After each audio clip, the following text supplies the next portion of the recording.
하나님께서 네 번째 환상을 아모스에게 보여주고 계십니다. 보여준 환상은 여름 과일 한 광줄이지요.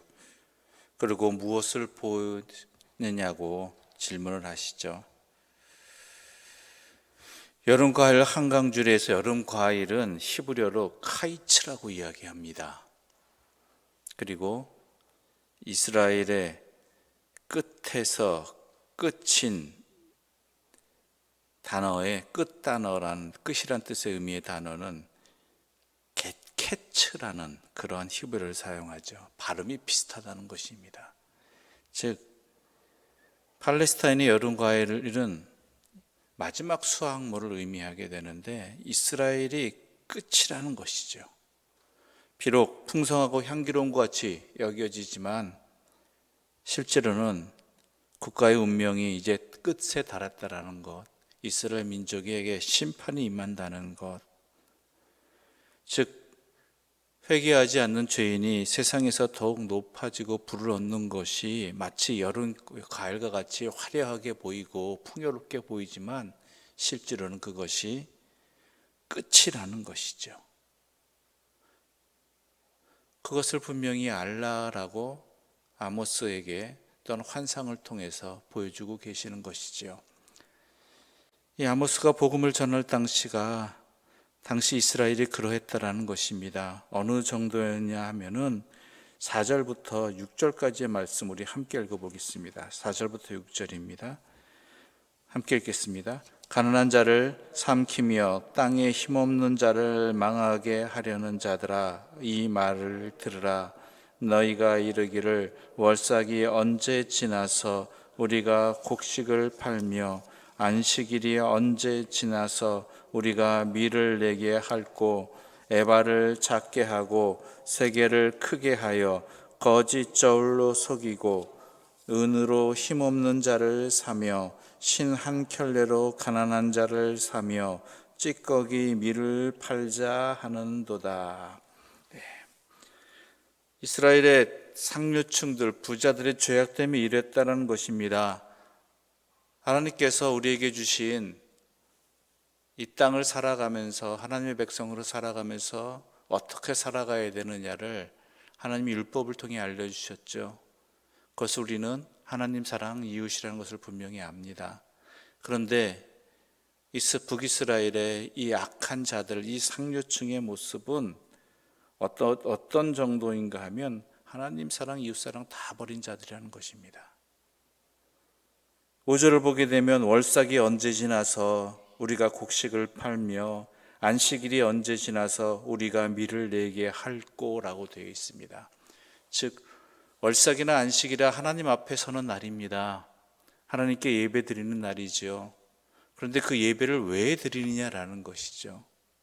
여러분, 주일이 한 주간의 첫 주라는 것, 첫날이라는 것은 그 예배를 통해서 우리가 나머지 시간들도 하나님의 백성답게 살아갈 그 시작을 여는 것이고 그 기준을 잡는 것이고 그 힘을 얻는 것입니다. 그런데 이 땅에 부유한 자들, 상류층들은 그러지 못했다라는 것이죠. 그저 형식이었다라는 것입니다. 언제 이 주일이 안식일이 지나서 언제 이 월삭이 지나서 내가 하고 싶은 대로 내가 또한 누리고 싶은 대로 살까? 이것이 어서 끝나기를 바랬다라는 것이죠. 그들의 삶의 목적이 하나님께 있는 것이 아니라 자신들의 부유함을 또한 자신들의 경제적 이익을 위해서 그냥 형식적으로 예배드리고 통과 의례적으로 예배드렸다라는 것입니다. 그러니 그 삶이 바뀌겠습니까? 마음은 콩밭에 가 있는데요. 그러한 것들이 하나님을 사랑해야 될 자리, 하나님께 지켜야 될 자리조차 지키지 못하게 만드는 것이고 그것이 형식적인 것으로 머물러 버리게 만들어 버린 것입니다. 그러다 보니 이웃들에 대해서는 어떻게 합니까? 우리가 밀을 내게 에바를 작게 하고 세계를 크게 하여 거짓 저울로 속이고, 그러니까 부당한 수단으로 자신들의 이익을 더 누리고자 하는 것이고 또한 자신들이 가진 것을 가지고 이웃을 사랑하기는커녕 없는 사람들, 힘든 사람들을 더욱 속이고 또한 자기의 힘 아래에서 굴복시키려고 하는, 그 사람의 하나님의 피조물됨을 지켜주지 아니하고 도리어 나의 욕망의 제물로 도구로 삼아버리는 그러한 모습들이 이 땅의 모습이었다라는 것이죠. 그에 대해서 하나님은 심판하시겠다는 것입니다.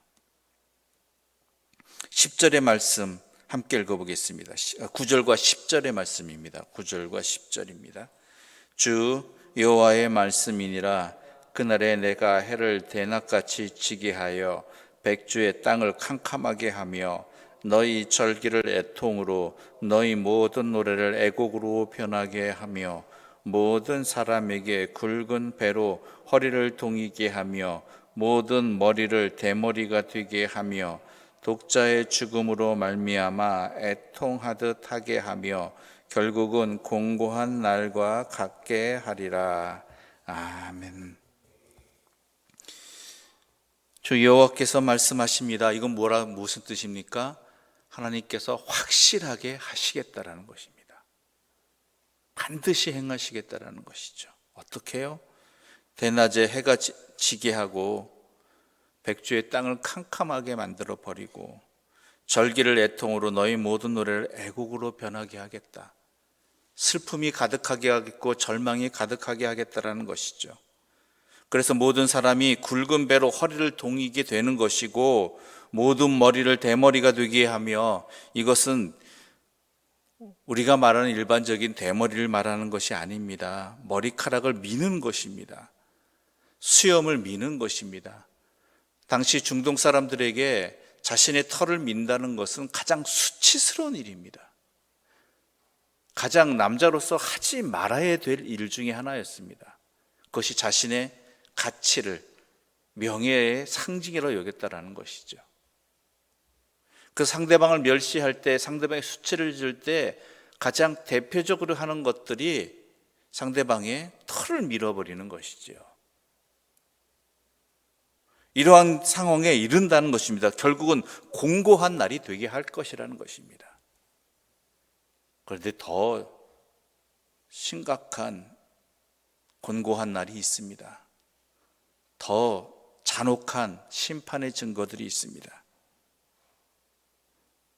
11절 말씀 함께 읽겠습니다. 11절입니다. 함께 읽겠습니다. 주 여호와의 말씀이니라. 보라, 날이 이를지라. 내가 기근을 땅에 보내리니 양식이 없어 주림이 아니오며 물이 없어 가람이 아니오. 여호와의 말씀을 듣지 못한 기갈이라. 여호와의 말씀이 들리지 않는다는 것입니다. 여호와의 말씀이 없다라는 것이죠.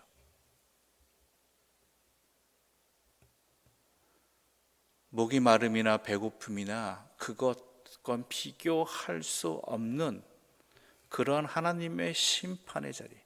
앞서 나온 심판들은 어찌 보면은 먹을 것이 없는 것이고 입을 것이 없는 것이고 육신적인 일이라면 이것은 우리의 영혼이 가라게 되는 일이고 또한 찾지 못하게 되는, 그래서 그것이 더 심각한 문제는 회복이 안 된다는 것입니다.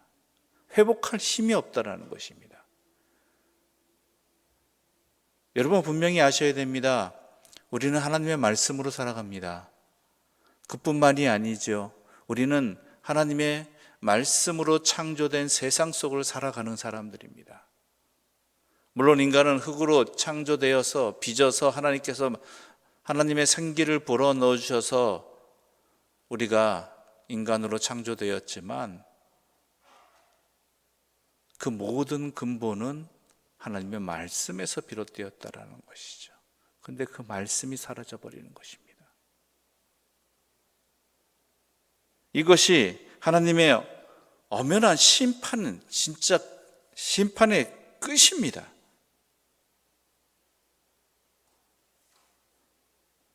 그럴 정도까지 이른다는 것, 이것은 우리에게 진정으로 회복이 없다라는 것이고 멸망만이 남았다라는 것이죠.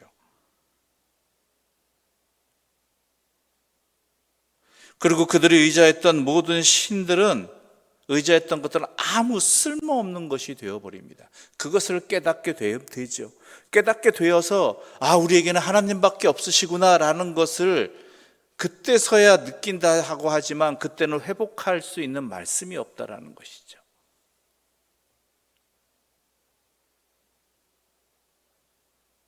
그때가 이르기 전에 돌이키라는 것입니다. 이 말씀이 들렸을 때, 이 선포가 그들에게 귀에 들릴 때, 그때 때를 놓치지 말고 돌이키라는 것입니다. 진짜 안 들릴 때가, 하나님의 말씀이 가랄 때가 오게 된다면 그때는 이미 늦은 것이라는 것입니다.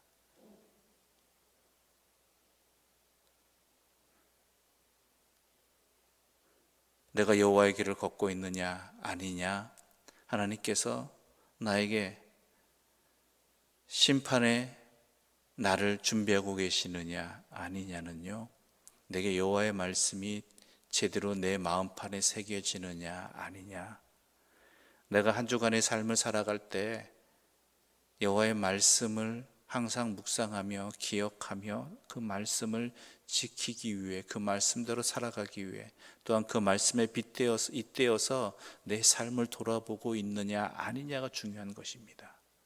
만약 그러고 있다라면 우리는 회복할 수 있는 기회가 있습니다.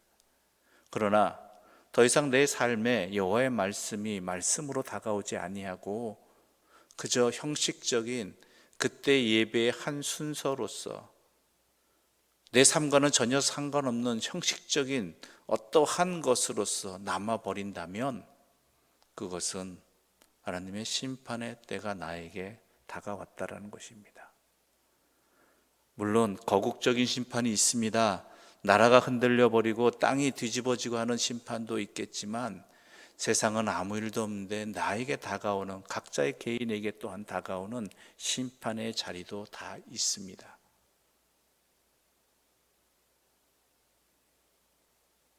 여호와의 말씀 앞에서 내 삶을 제대로 분별할 수 있기를 바랍니다. 여호와의 말씀이 나에게 여호와의 말씀으로 내 삶을 좌지우지하고 있느냐 아니냐를 통해서 내가 어느 자리에 어느 상황에 놓여 있는지 분별할 수 있는 지혜로운 자들이 되기를 바랍니다.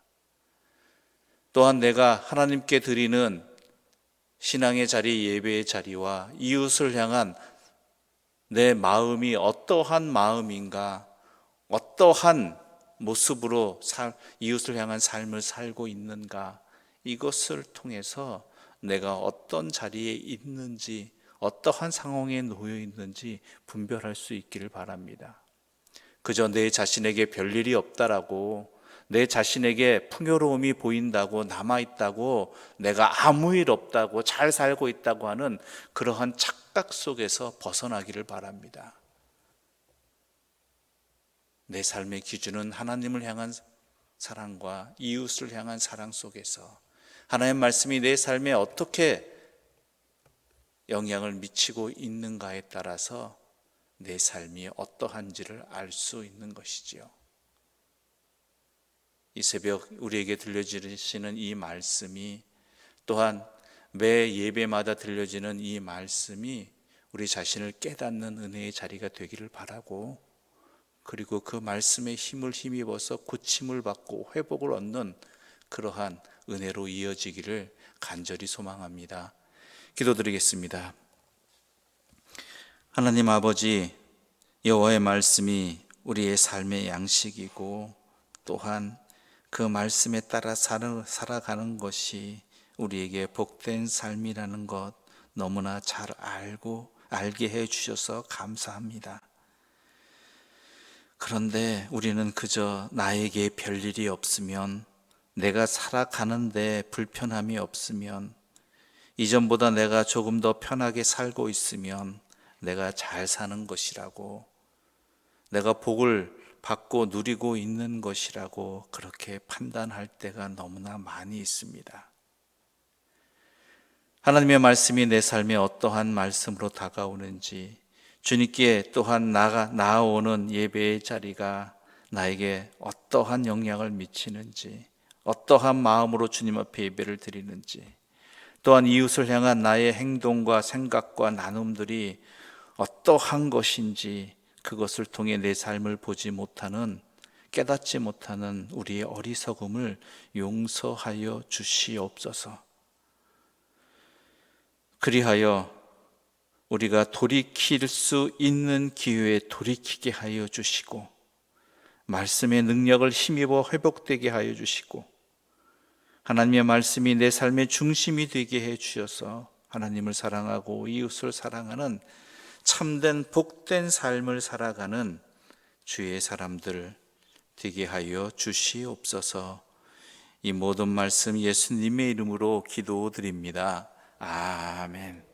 하늘에 계신 우리 아버지, 아버지의 이름을 거룩하게 하시며 아버지의 나라가 오게 하시며 아버지의 뜻이 하늘에서와 같이 땅에서도 이루어지게 하소서.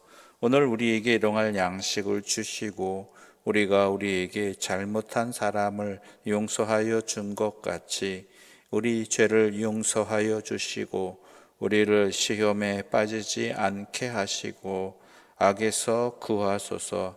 나라와 권능과 영광이 영원히 아버지의 것입니다. 아멘.